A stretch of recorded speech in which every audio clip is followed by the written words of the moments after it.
The Donkey's Gift, Chapter 10. The morning after the Sabbath, Aeneas was awake so early he heard the first chirps of birdsong. He had rested well during the day's layover in Jerusalem. But Joseph apparently had slept late. It was 2 hours after dawn when he came to the stable where he had quartered Aeneas. "I didn't really sleep," he explained to the donkey. "I feel guilty if I'm not up by dawn. But I stayed in bed because I thought Mary should sleep. She's getting very close to her time." When Mary finally emerged from the inn about midday, she was apparently in pain. Yet she didn't mention it as Joseph helped her into her saddle chair on Aeneas's back. "I hope you got some rest," she said to Aeneas, patting his mane affectionately. As they walked through the city towards Bethlehem, the Hebron road, Aeneas expected at any moment to hear Ichabod calling out to them in his unctuous tone. But they passed through the gate and headed south, and he began to think they might have actually succeeded in losing Joseph's 3 friends. It was another pleasant sunny day. Walking along the path that skirted Mount Zion, Aeneas began to feel carefree and then almost euphoric. It puzzled him. Why should he feel this good? Was it simply because for the first time in several days he didn't have to face the possibility of sudden death? That was a relief, to be sure, but it didn't change the fact that for 8 days now he had been doing what he promised himself never to do, allowing human beings to use him as a beast of burden. After all this time on the road, he hadn't yet fulfilled his plans to escape. There was no place to go near Jerusalem. The hills around here were parched. There wasn't enough grass to feed a goat. He'd have to wait now until the return trip north and then escape. And there was really no hurry. Maybe that's why he felt so good today. They stopped twice at wells along the way because Mary was uncommonly thirsty. She was moving more slowly than usual, and Aeneas was sure she was in pain. "We must stop to get some swaddling bands," she said to Joseph during one of their stops. "We'll also need some soft cotton cloth and a few other things." "We can get everything in Bethlehem," he assured her. She smiled at him and put a hand on his chin. "Are you excited about going to Bethlehem?" she said. "The home of your ancestors? Wasn't it in these very hills that David hid when King Saul came looking for him?" "Indeed, my dear. I can hardly wait to see the city." As they walked south, the soil, while still rocky, seemed to be more fertile, and there was enough grass on the hillsides to support sheep. Aeneas saw several flocks at intervals, and now and then he would see groups of shepherds watching them. Soon he was able to see the familiar walls of Bethlehem in the distance, and its limestone houses like white cubes climbing the hillside. They were only a few hundred cubits from the city gate, an hour or so before sunset, when Aeneas's cheerful mood was shattered by the sight of Ichabod, Jabez, and Caleb, with their donkeys, standing at the side of the road ahead. Joseph waved and called out to them. All 3 returned his waves, and came to meet him with friendly greetings. "God is good," Joseph said. "Once again I thought we had lost you, but once again he has restored us to one another." "It wasn't difficult to find you," Ichabod said. "We knew you were coming to Bethlehem. It was only a matter of waiting for you." "But I thought you 3 had intended to come only as far as Jerusalem," Joseph said. "Well, we changed our plans," Ichabod explained, "and I'm happy we did. Otherwise we might have missed you. How did you fare in that diabolical revolt of the donkeys? I see you still have your giant beasts." Aeneas, oh, indeed, he never once lost his poise during the affair. He walked right through it as stately as you please. "I can't say as much for our 3 brutes," Ichabod said, "but I can promise they'll never take part in another donkey riot." Aeneas turned to Aaron, Amos, and Hephzibah. "What did these cruel monsters do to you?" "Please," Hephzibah said in painful tones, "don't ask."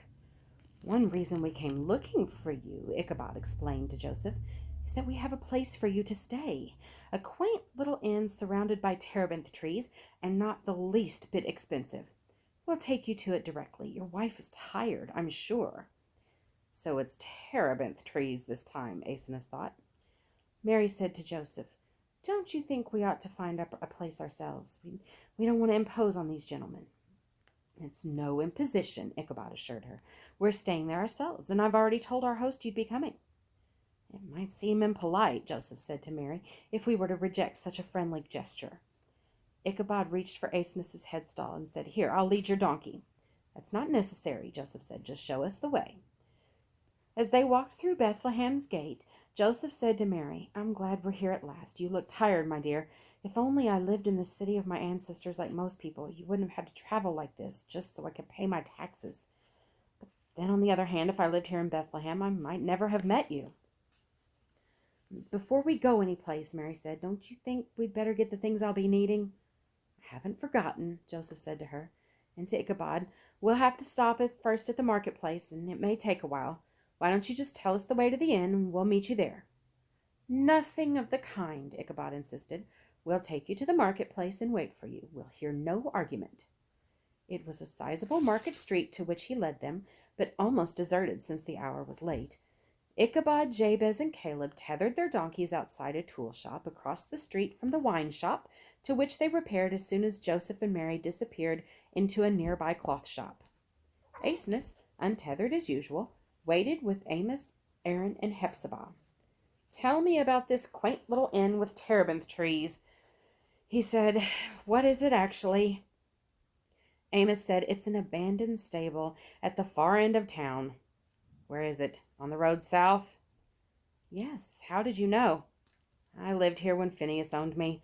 When I ran away from him, I got to know this town pretty well." Hephzibah said, "I hope you're ready to run away again." "I would," Asenath said, "but it doesn't seem to work with Ichabod, Jabez, and Caleb. I've got to get rid of them for good." His mind turned to a new train of thought.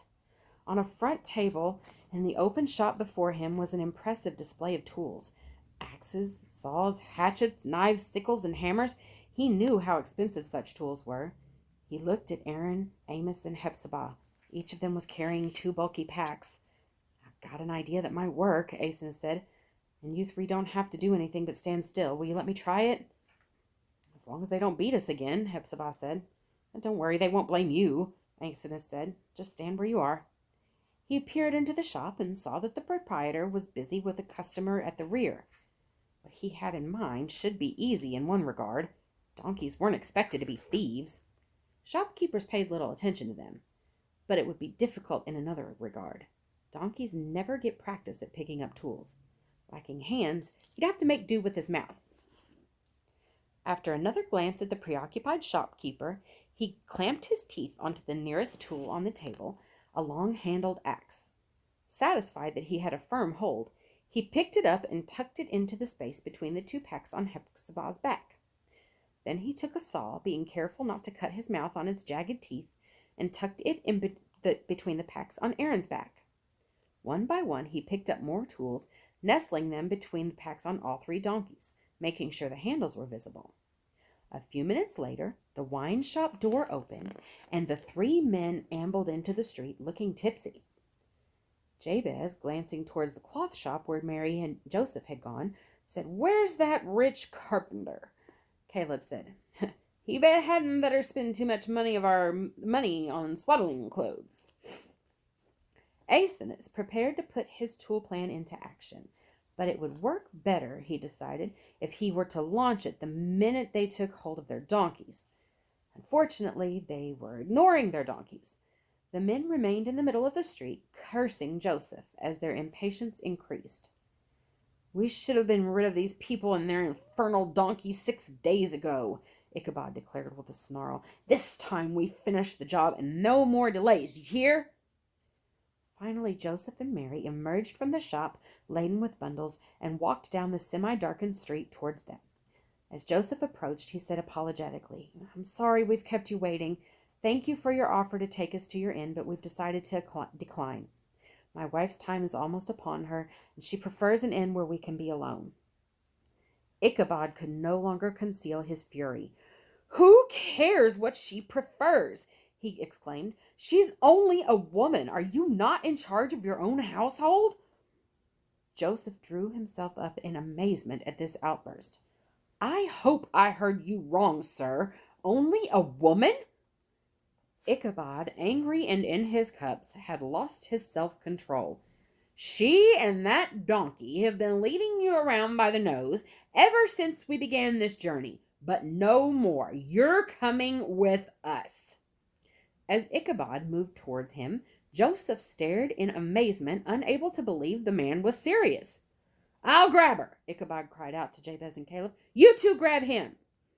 At the realization that Mary was actually threatened, Joseph sprang into action. Dropping his bundles and sweeping her into his arms, he deposited her at the mouth of a narrow alley between two buildings.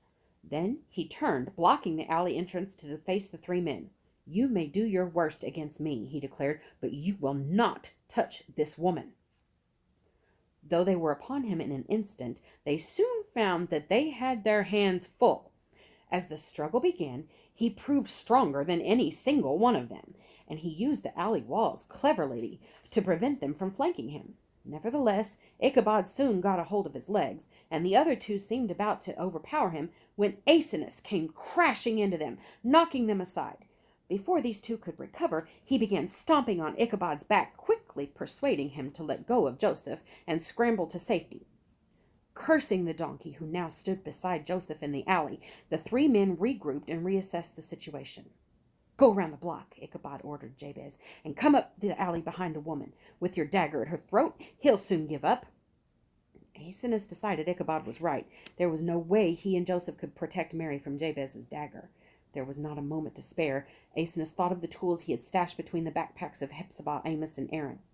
Bolting from the alley, Aeneas ran to the front of the tool shop, where he raised a rear hoof, lifted the now empty table into the air, and brought it down on its side with a great clatter. At this unexpected development, Ichabod and Caleb, who were again closing in on Joseph, glanced toward the tool shop. Before they had time to grasp the situation, the tool shop proprietor, aroused by the noise of the falling table, appeared with a lamp and saw the depleted pile of his merchandise strewn upon the ground. "My tools!" he cried. "My tools!"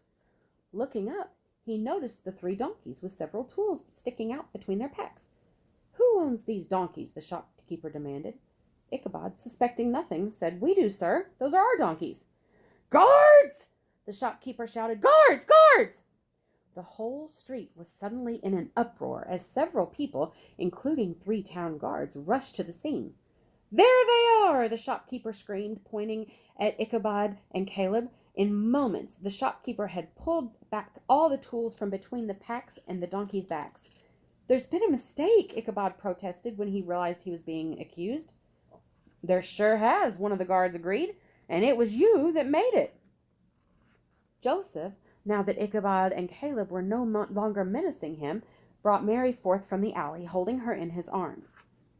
A moment later, Jabez emerged from the alley with a dagger in his hand. When he saw the crowd, he quickly put the dagger away and went over to Ichabod. "What's going on now?" he asked. Ichabod pointed at the shopkeeper. "He says we stole some tools from him." "We didn't do nothing of the kind," Ichabod Jabez declared. "Of course not," said the guard with a derisive smile. He pointed to Aeneas. "I guess that donkey loaded all this stuff onto your donkey's backs." Ichabod glanced balefully at Aeneas and then cast a heavy sigh in apparent resignation. "I wouldn't be a bit surprised," he said. Mary, looking pale and breathing heavily, said to Joseph, I'm proud of you and proud of Aeneas." "Yes, it was Aeneas who saved us," Joseph declared. "How could I have misjudged those men so completely when our donkey saw right through them from the start? I'm afraid Ichabod was right about one thing. Aeneas really has been leading me by the nose." He broke into a wide smile. "Thank God for that." Though Mary also smiled, she could not conceal a clouded expression that crossed her face at the same time. Joseph noticed. "Mary!" he cried. "We'd better find an inn as soon as possible," she said. But Joseph knew nothing of the inns in Bethlehem. Aeneas, who was familiar with the town, tried to remember the location of the nearest one. As soon as Mary was back in her chair, he took off up the street in search of it, with Joseph running along behind him. Full darkness had set in by the time they stopped in front of the place Aeneas had in mind. Joseph, recognizing it as an inn, exclaimed, "Aeneas, you've done it again! How did we ever get along without you?" Before rushing inside, he gave the donkey a great hug. When he emerged from the inn, Joseph had a worried look on his face. "There's no room here," he said. Aeneas could now hear Mary's breath coming in gasps. He hurried to another inn. Alas, there was no room at that one either. Aeneas took them to 2 more, but with the same result. Are you all right, dear? Joseph asked Mary. Yes, dear, but I don't have much more time. Aeneas, unfortunately, had now exhausted his knowledge of Bethlehem's lodging houses. He had to take this woman someplace, and soon. The only place that came to mind were several abandoned stables at the southern edge of town. He had hidden in one when trying to escape from Phineas. It was a sturdy building with thick walls and plenty of straw, and a well behind it, fairly cozy, at least by donkey standards. Would Joseph and Mary consider it acceptable? Afraid to run because of Mary's increasingly critical condition, Aeneas, in the darkness, walked as fast as his legs would carry him. The stable he had in mind was still there. He wondered if it might be the one to which Ichabod had planned to bring them. The door was ajar. Putting his nose against it, he pushed it open and entered, with Mary still on his back and Joseph right behind them. It was pitch black inside, but Joseph was able to light an oil lamp. He took one from the packs on Aeneas's back. Looks clean, Joseph said to Mary. Here, let me help you down. It's not cold tonight, and there's plenty of straw. I can make a bed for you in that corner. He helped her to the corner where she sat on a stool while he fashioned a good thick mattress of straw and spread his own cloak on top of it. As soon as she was stretched out upon it, he said, If I could only find some water. Aeneas stamped his left foot for attention and then started towards the door. You better follow him, Mary said. He seems to know where everything is. Aeneas led Joseph to the well, where Joseph filled 3 skins with water. As they returned to the stable, Mary was in labor. Joseph rushed to her aid while Aeneas stood at a distance. Within a remarkably short time, he heard the sound of a baby crying. It's a boy! Joseph shouted. It's a boy! You knew it would be, Mary answered in a voice tired but still strong. He's beautiful, Joseph cried. Look at him. Hold him. Taking the baby in her arms, she wrapped him in the swaddling clothes she had just bought. Yes, dear, he is, she said. He's more than beautiful. Joseph fell to his knees.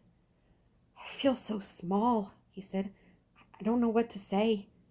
Stretching out his arms in prayer, he cried, Thank you, thank you, thank you, as if his God were right in front of him. Aeneas could scarcely believe the aura of happiness that seemed to surround the man. Joseph now crawled into the straw bed, encompassing mother and child in his arms, and he pulled back. Both he and Mary looked down with tears of joy at the little bundle. Aeneas, Joseph called out, come see our child. Aeneas felt almost timid as he walked over to them. He had never dreamed that human beings could be capable of such feeling. Both Joseph and Mary looked up at him and smiled. Even the baby smiled. Wait, Joseph said, leaving the bed, and went to the other packs that Aeneas had carried all the way from Nazareth. After rummaging around inside, he pulled out a sack which he opened. It was sugar, lumpy now, that he had bought before leaving home. Choosing the biggest lump he could find, he offered it as a gift to Aeneas. The donkey took the sugar in his mouth and savored it, then rubbed against Joseph's shoulder to show his thanks. It was only a lump of sugar. It filled him with a rush of gratitude he had never before experienced. He wondered why he had ever been impatient with Joseph, why he had ever thought the man stupid or crazy. He wasn't stupid. He just looked at things differently from other people. Maybe it was the other people who were stupid. Turning to Mary, Aeneas glanced at her for a long time, transfixed by the smile on her face. Joseph was fortunate to have such a wife. She was fortunate to have him too. They were made for each other. Mary smiled at the infant, then at Joseph, and then at the infant again. She wrapped his swaddling clothes a little more tightly around him. Aeneas lowered his eyes to the child and once again found himself transfixed. He'd always hated children. Couldn't bring himself to hate this one. For several minutes he gazed down at him, puzzled by his own feelings. Finally he said to himself, It's a really good-looking baby. When he's old enough, I'll teach him to ride. The end.